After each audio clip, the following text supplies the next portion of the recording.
मैं डॉक्टर पुरुषोत्तम Kumar, public inter college पट्टी मोड़ा काम।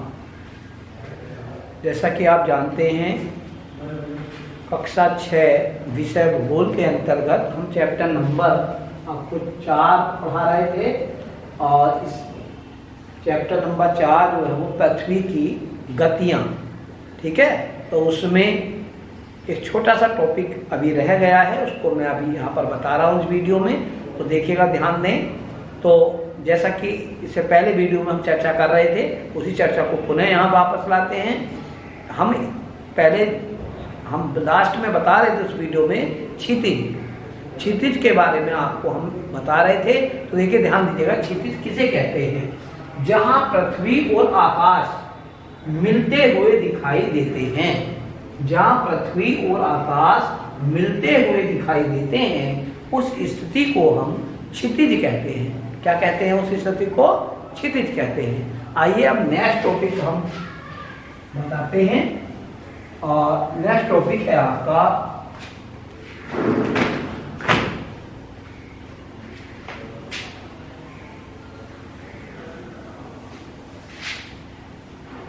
इसी चैप्टर में नेक्स्ट टॉपिक है पृथ्वी के ताप कटिबंध। पृथ्वी के ताप कटिबंध। पृथ्वी के ताप कटिबंध के बारे में हम जानकारी करेंगे। तो चलिएगा, आइए ध्यान देंगे। कर्क रेखा और मकर रेखा के बीच सभी अक्षांशों पर मध्याह्न का सूर्य वर्ष में कम से कम एक बार ठीक सिर के ऊपर होता है। यानी कि कर्क रेखा और मकर रेखा, देखो ध्यान दिए, चित्र पे ध्यान देंगे। कर्क रेखा और मकर रेखा के बीच वर्ष में एक बार जो है सूरज जो है वो यहाँ पर भूमध्य रेखा है, यहाँ पर इसके दोनों ओर कर्क रेखा और मकर रेखा के बीच में जो एरिया हमें दिखाई दे रहा है, इसमें जो है वो सूर्य ठीक सिर के ऊपर होता है। इसलिए यह सूर्य से सर्वाधिक सूर्य तप इसको जो है इस भाग में प्राप्त होता है। तो इस भाग में जो सूर्य तप प्राप्त होता है, तो इस भाग को हम क्या कहते हैं, यह जानना आपके लिए आवश्यक है। तो यह भाग हो गया उष्ण कटिबंध। तो इसको सरल भाषा में समझ लें कि वह भाग जो कर्क रेखा और मकर रेखा के मध्य का भाग होता है, जहां सूर्य की किरणें वर्ष में एक बार सीधी पड़ती हैं, उस भाग को हम उष्ण कटिबंध कहते हैं। क्या कहते हैं? उष्ण कटिबंध। तो उष्ण कटिबंध कौन सा भाग हो गया? तो देखिएगा, मैं लिख देता हूं यहीं पर, ये हो गया हमारा उष्ण कटिबंध। ये जो भाग है, ये जो जितना भी ये एरिया है, ये जो मैं बता रहा हूँ, ये एरिया जो है कर्क रेखा और मकर रेखा के जो मध्य का ये सारा कंप्लीट भाग है, ये है उष्ण कटिबंध। ठीक, चलिए आगे चलते हैं। कर्क रेखा के उत्तर, कर्क रेखा के उत्तर, ठीक, कर्क रेखा के उत्तर और मकर रेखा के दक्षिण में मध्याह्न का सूर्य कभी भी सिर के ठीक ऊपर नहीं होता। ध्रुवों की ओर जाने पर सूर्य की किरणों का तिरछापन बढ़ता जाता है, जिससे उत्तरी गोलार्ध में कर्क रेखा और आर्कटिक वृत्त एवं दक्षिणी गोलार्ध में मकर रेखा और अंटार्कटिक वृत्त के बीच मध्यम तापमान रहता है। इसलिए इस क्षेत्र को हम शीतोष्ण कटिबंध क्षेत्र कहते हैं। सरल भाषा में जान लें, कर्क रेखा और आर्कटिक वृत्त के बीच का जो एरिया है, ये जो एरिया है आर्कटिक वृत्त और कर्क रेखा के बीच का जो एरिया है, ये मकर रेखा और अंटार्कटिक वृत्त के बीच का जो एरिया है, ये दोनों जो है, ये जो दोनों एरिया हैं, ये शीत कटिबंध कहलाते हैं। तो चूंकि ये उत्तर वाले भाग में है, उत्तरी गोलार्ध में है, तो उत्तरी शीत कटिबंध, उत्तरी शीत कटिबंध कहलाएगा। ठीक, और चूंकि ये दक्षिण वाले भाग में है, तो दक्षिण शीत कटिबंध। शीत कटिबंध कहलाएगा। यानी कि शीत कटिबंध वाले जो क्षेत्र हैं ये दोनों वे क्षेत्र हैं जहां पर सूर्य की किरणें सीधी कभी भी नहीं पड़ती हैं। ठीक है, चलिए आइए अब आप देख रहे होंगे कि आर्कटिक वृत्त और ध्रुव तक का जो एरिया है और इधर आर्कटिक वृत्त और दक्षिणी ध्रुव तक का जो एरिया है इसके बारे में भी ठीक से जान लेना आवश्यक है। तो उत्तरी गोलार्ध में आर्कटिक वृत्त के उत्तर और दक्षिणी गोलार्ध में अंटार्कटिक वृत्त के दक्षिण के क्षेत्र में बहुत ठंड होती है। यहाँ सूर्य कभी भी क्षितिज से ज्यादा ऊपर नहीं दिखाई देता। इस क्षेत्र को हम शीत कटिबंध, यहाँ जो किताब में मिस्टेक है उसको आप जान लीजिएगा। ये बात ध्यान रखें, ये जो अंटार्कटिक वृत्त है और ध्रुवों तक का है ये तो शीत कटिबंध है, लेकिन ये जो क्षेत्र है ये शीतोष्ण कटिबंध है। क्या है ये क्षेत्र? शीतोष्ण कटिबंध। ये जो क्षेत्र है वह है शीतोष्ण कटिबंध, शीतोष्ण कटिबंध। ठीक है, इसको मैं अलग लिख देता हूं, शीतोष्ण कटिबंध। ठीक है, तो लेकिन जो शीत कटिबंध वो क्षेत्र है वह है ये जो एरिया मैंने बताया है अंटार्कटिक वृत्त से दक्षिणी ध्रुव तक का एरिया, ये दक्षिणी शीत कटिबंध क्षेत्र है। और ये जो है अंटार्कटिक वृत्त से और उत्तरी ध्रुव तक का क्षेत्र जो है वो उत्तरी शीत कटिबंध क्षेत्र है। लेकिन ये बात ध्यान दें, कर्क रेखा और अंटार्कटिक वृत्त के बीच का जो एरिया है वो उत्तरी शीतोष्ण कटिबंध है और ये जो एरिया है ये दक्षिणी शीतोष्ण कटिबंध है। ठीक, तो ये इस बात का विशेष ध्यान रखेंगे। ठीक है, चलिएगा आइए अब इस वीडियो का यहीं पर समापन होता है। नेक्स्ट चैप्टर प्रारंभ करते हैं और चैप्टर नंबर 5 जो है विशेष इस पर ध्यान रखना है। तो ये जो है ये चैप्टर नंबर 4 यहाँ पर आपका फिनिश हो जाता है। अब हम आपको जो है चैप्टर कराएंगे चैप्टर नंबर आपका 5। चलिएगा, चैप्टर नंबर 5 है आपका मानचित्र। चैप्टर नंबर 5 जो है वह है मानचित्र। ठीक, तो चलिएगा ध्यान देंगे, बड़ा ही महत्वपूर्ण चैप्टर है। यह भी आप जान लें कि अगर भूगोल विषय को ठीक से अध्ययन करना है तो मानचित्र के विषय में जानना अत्यंत आवश्यक है। तो हम देश तथा दुनिया में स्थित सड़कों, रेलों, कस्बों, समुद्रों, द्वीपों आदि की जानकारी मानचित्र तथा ग्लोब के माध्यम से करते हैं। हम पृथ्वी पर रहते हैं इसलिए पूरी पृथ्वी को एक साथ नहीं देख सकते। पूरी पृथ्वी को हम एक साथ नहीं देख सकते, इसके लिए हम पृथ्वी से मिलती जुलती आकृति का ग्लोब बनाते हैं जिसे पृथ्वी का प्रतिरूप कहते हैं। इससे पहले हम आपको पढ़ा चुके हैं ग्लोब किसे कहते हैं। पृथ्वी के प्रतिरूप को हम ग्लोब कहते हैं। ग्लोब पर विश्व के सभी महाद्वीप और महासागर दिखाए जाते हैं जो हमें एक साथ नहीं दिखते। इसलिए ग्लोब से हम विश्व का मानचित्र तैयार करते हैं जिस पर हम पूरी दुनिया को एक साथ देख सकते हैं। तो अब यहाँ ये जानना आवश्यक है मानचित्र है क्या। ठीक है, तो सामान्य रूप से पृथ्वी या उसके किसी भाग का चपटी सतह पर समान अनुपात में प्रदर्शन मानचित्र कहलाता है। तो आइए इसको हम लिख देते हैं और आपको इसकी जानकारी भी ठीक से हो जाएगी। मानचित्र किसे कहते हैं ये जानना आपके लिए आवश्यक है। तो चलिएगा, सामान्य रूप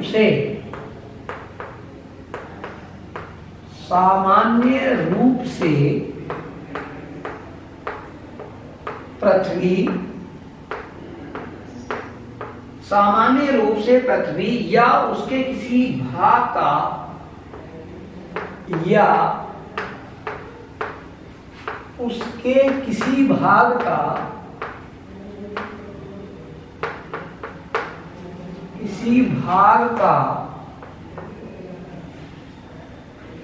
चपटी सतह पर समान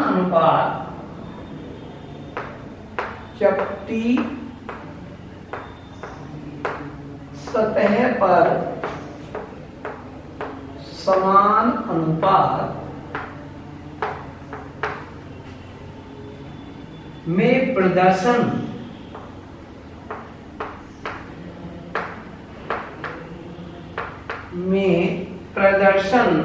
मानचित्र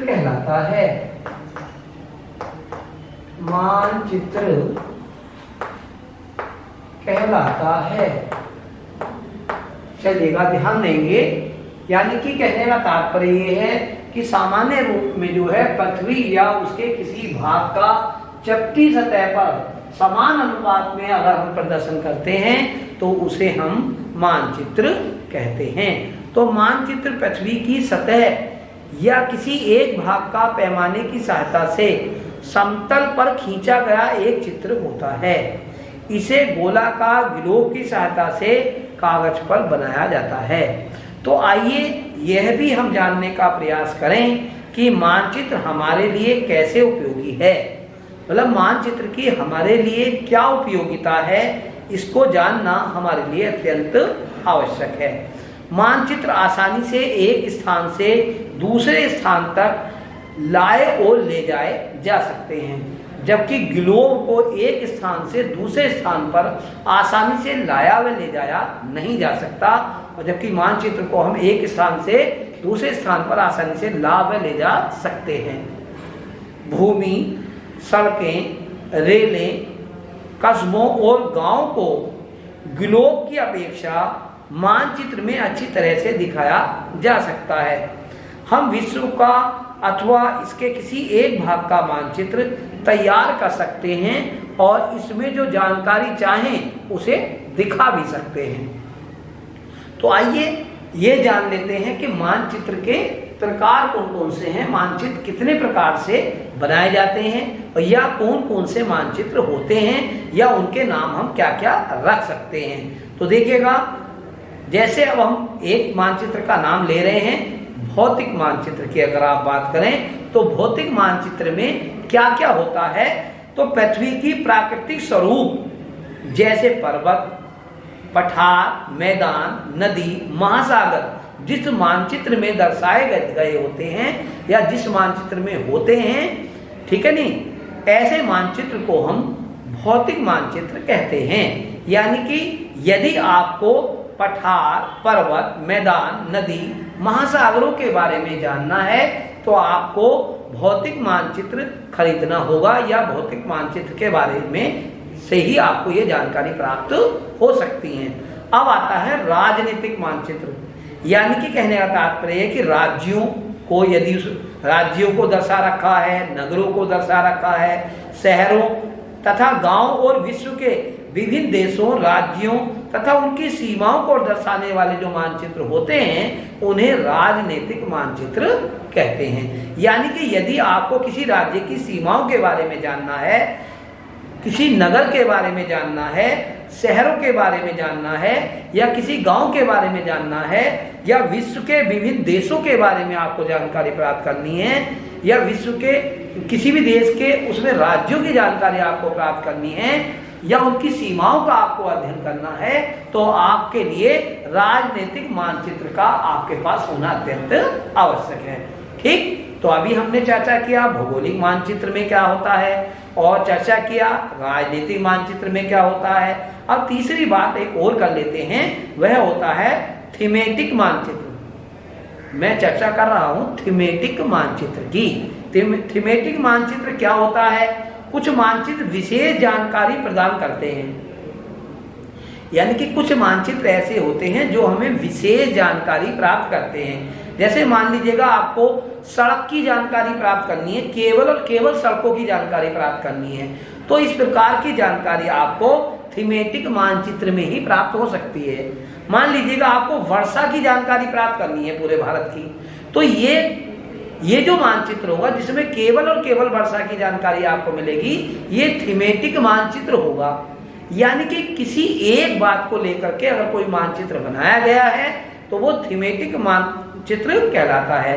ठीक है नहीं, जैसे आपको वन तथा उद्योगों की जानकारी प्राप्त करनी है, वनों की जानकारी प्राप्त करनी है केवल, या उद्योगों की जानकारी प्राप्त करनी है केवल, तो ये क्या हो गया, थीमेटिक मानचित्र के अंतर्गत ये जानकारी आपको प्राप्त हो सकती है। ठीक है, ऐसे मानचित्रों को हम थीमेटिक मानचित्र के अंतर्गत लाते हैं। अब आता है आपका भू राजस्व मानचित्र भी आता है।